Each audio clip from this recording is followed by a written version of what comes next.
Hi mga sis! Ayan, panibagong araw na naman to.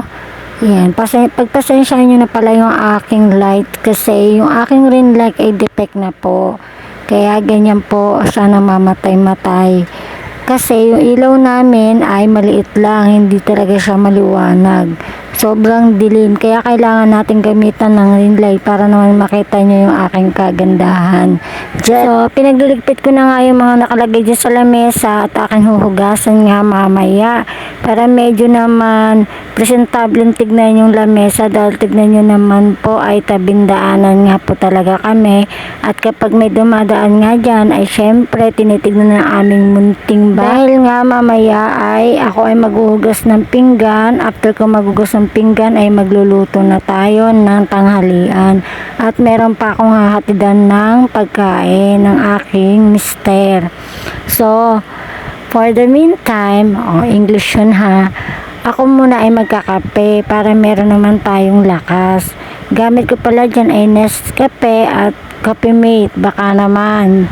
Charis. Dati nga pala kasi ay ginagamit ko talaga ay 3-in-1.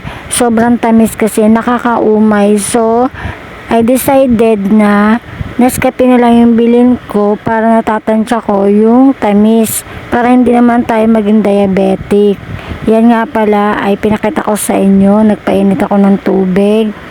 Kasi nga, yun nga, inuulit ko, paulit-ulit na lang, no, magkakape ako. At yan nga po yung maganda kong nanay na hindi ngumingit Charis.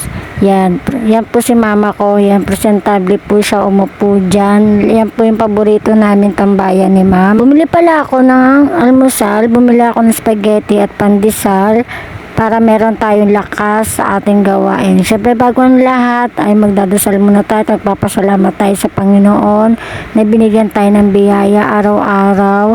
At thank you po Lord. Ganyan po talaga ako pagkagising at bago kumain ay nagpipray po talaga ako. At walang sawang biyaya naman po yung binibigay sa atin ni God. Kaya dapat tayo magpasalamat dyan.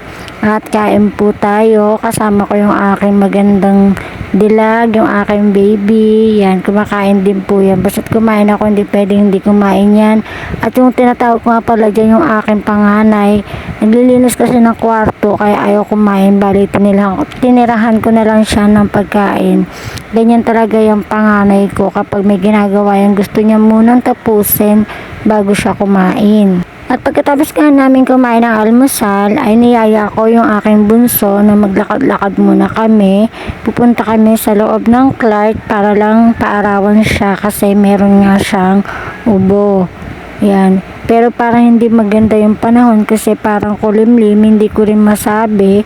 Kaya pinapatuloy na lang din namin para makapaglaro-laro lang muna sa sandali. At yun nga po, diba, nakikita nyo naman ang ganda-ganda ng Clark. Ang ganda kaya dyan sa loob, hanggang dun sa pinakadulo. Kaya sa mga gusto po ng pasyalan, punta po kayo dito sa loob ng Clark, ay sa Clark, punta kayo dito. So maganda po talaga dyan. Kaya po, thank you po sa nanonood ng aking mini vlog. Please like, follow, and share. Kaya hanggang dito na lang po yung aking mini vlog mga sis. Salamat!